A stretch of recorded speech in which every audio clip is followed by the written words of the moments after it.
ಸದ್ಗುರುನಾಥ್ ಮಹಾರಾಜ್ ಕಿ ಜೈ. ಯಾವುದೇ ಶುಭವಾಗಲಿ ಅಶುಭವಾಗಲಿ ಮುಂದೆ ಒಳ್ಳೆಯದಾಗಲಿದೆ ಎಂದು ಯಾವಾಗಲೂ ಮಂತ್ರವೊಬ್ಬನು ನುಡಿಯುತ್ತಿದ್ದನು. ಇವನ ಮಾತು ರಾಜನಿಗೆ ಹಿಡಿಸುತ್ತಿರಲಿಲ್ಲ. ಆದರೂ ರಾಜ್ಯದ ಅಭಿವೃದ್ಧಿಗೋಸ್ಕರ ಮಂತ್ರಿಯನ್ನು ತನ್ನ ಆಸ್ಥಾನದಲ್ಲಿ ಇಟ್ಟುಕೊಂಡಿದ್ದ.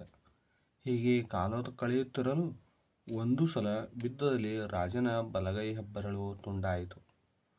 ಆದರೂ ರಾಜ ಯುದ್ಧ ಗೆದ್ದನು. ರಾಜ್ಯಸಭೆಯಲ್ಲಿ ತನ್ನ ಹೆಬ್ಬೆರಳನ್ನು ತುಂಡಾಗಿದ್ದನ್ನು ಕುರಿತು ಹೇಳುತ್ತಿದ್ದನು. ಆದರೆ ಈ ಮಂತ್ರಿಯು ಎದ್ದು ನಿಂತು, ರಾಜರೇ, ನಿಮಗೆ ಮುಂದೆ ಒಳ್ಳೆಯದಾಗಲಿದೆ, ಅದಕ್ಕಾಗಿ ಈ ಹೆಬ್ಬೆರಳು ಹೋಗಿದೆ ಎಂದನು. ಏನೂ ಚಿಂತಿಸಬೇಡಿರಿ ಎಂದು ಹೇಳಿದನು. ಇವನ ಮಾತು ಕೇಳಿ ರಾಜನಿಗೆ ವಿಪರೀತ ಸಿಟ್ಟು ಬಂತು. ಆದರೂ ರಾಜ್ಯದ ಅಭಿವೃದ್ಧಿಗೋಸ್ಕರ ತಡೆಹಿಡಿದುಕೊಂಡನು ಮತ್ತು ಮನಸ್ಸಿನಲ್ಲಿ ಇವನಿಗೆ ಬುದ್ಧಿ ಕಲಿಸಬೇಕು ಎಂದುಕೊಂಡನು. ಕೆಲವು ದಿನಗಳ ನಂತರ ರಾಜ ಮತ್ತು ಮಂತ್ರಿ ಕೂಡಿ ವನವಿಹಾರಕ್ಕೆ ಹೋದರು. ಮರಳಿ ಬರುವಾಗ ದಾರಿ ತಪ್ಪಿಸಿಕೊಂಡರು. ತಿರುಗಾಡುತ್ತಿರಲು ರಾತ್ರಿ ಆಯಿತು. ರಾಜನಿಗೆ ಮಂತ್ರಿಯ ಒಳ್ಳೆಯದಾಗುತ್ತದೆ ಎನ್ನುವ ಮಾತು ನೆನಪಿಗೆ ಬಂತು. ಇವನಿಗೆ ಬುದ್ಧಿ ಕಲಿಸಲು ಇದೇ ಒಳ್ಳೆಯ ಸಮಯ ಎಂದು ಯೋಚಿಸಿ ನೋಡುತ್ತಿರುವಾಗ ಮುಂದೆ ಹಾಳುಬಿದ್ದ ಬಾವಿಯನ್ನು ಕಾಣಿಸಿತು.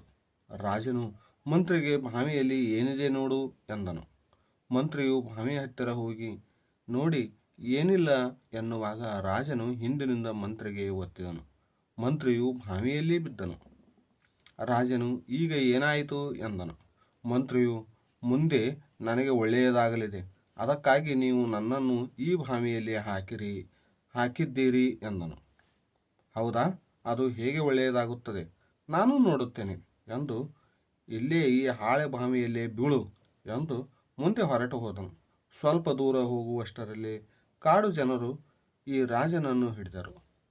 ತಮ್ಮ ದೇವರಿಗೆ ನರಬಲಿ ಕೊಡಬೇಕು ಎಂದು ತಮ್ಮ ಸ್ಥಳಕ್ಕೆ ಕರೆದುಕೊಂಡು ಹೋದರು. ಅಲ್ಲಿ ಇವನಿಗೆ ಸ್ನಾನ ಮಾಡಿಸಿ ಹೊಸ ವಸ್ತ್ರ ಉಡಿಸಿ ಇನ್ನೇನು ಬಲಿ ಕೊಡಬೇಕು ಎನ್ನುವುದರಲ್ಲಿ ಇವನ ಎಲ್ಲ ಅಂಗಾಂಗಗಳು ಪೂರ್ಣ ಇವೆ ಎಂದು ನೋಡಿದರು. ಇವನ ಹೆಬ್ಬೆರಳನ್ನು ಇಲ್ಲದಿರುವುದನ್ನು ನೋಡಿ ಇವನು ಅಪೂರ್ಣವಾಗಿದ್ದಾನೆ, ದೇವಿಗೆ ಬಲಿ ಕೊಡಲು ಆಗುವುದಿಲ್ಲ ಎಂದು ಇವನಿಗೆ ಹೊಡೆದು ಹೊರಗೆ ಕಳಿಸಿದರು. ಇವನು ಬೆಳಗಾಗುವುದರೊಳಗೆ ಓಡಿ ಬಾವಿ ಹತ್ತಿರ ಬಂದನು. ಮಂತ್ರಿಯನ್ನು ಕಂಡು ಹೇಳಿದನು, ನೀನು ಹೇಳಿದ್ದೇ ಅಲ್ಲವೇ, ಈ ಬೆರಳು ಹೋಗಿದ್ದರಿಂದ ಒಳ್ಳೆಯದಾಗುತ್ತದೆ ಎಂದು. ಎಂದು ನಾನು ಬದುಕಿದ್ದೇ ಈ ಹೆಬ್ಬೆರಳು ಹೋಗಿದ್ದರಿಂದ ಎಂದು ಎಲ್ಲವನ್ನೂ ವಿವರಿಸಿದನು. ಆದರೆ ನಿನಗೆ ಹೇಗೆ ಒಳ್ಳೆಯದಾಯಿತು ಎಂದು ಕೇಳಿದನು. ಆಗ ಮಂತ್ರಿಯು, ನನಗೂ ಈ ಬಾವಿಯಲ್ಲಿ ನೂಕಿದ್ದರಿಂದ ನಾನು ನಿಮ್ಮ ಜೊತೆಯಲ್ಲಿ ಇರಲಿಲ್ಲ.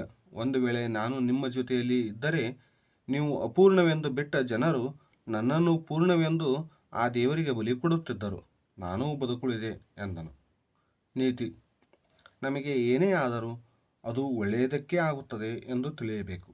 ಒಂದು ವೇಳೆ ಏನಾದರೂ ಕೆಟ್ಟದಾಗಿ ಆಗಿದ್ದರೆ ಅದೂ ಕೂಡ ಒಳ್ಳೆಯದಕ್ಕೆ ಆಗಿದೆ ಎನ್ನಬೇಕು. ಒಳ್ಳೆಯದರ ಪ್ರತಿಫಲ ಒಳ್ಳೆಯದೇ ಆಗಿರುತ್ತದೆ. ಸದ್ಗುರುನಾಥ್ ಮಹಾರಾಜ್ ಕಿ ಜೈ.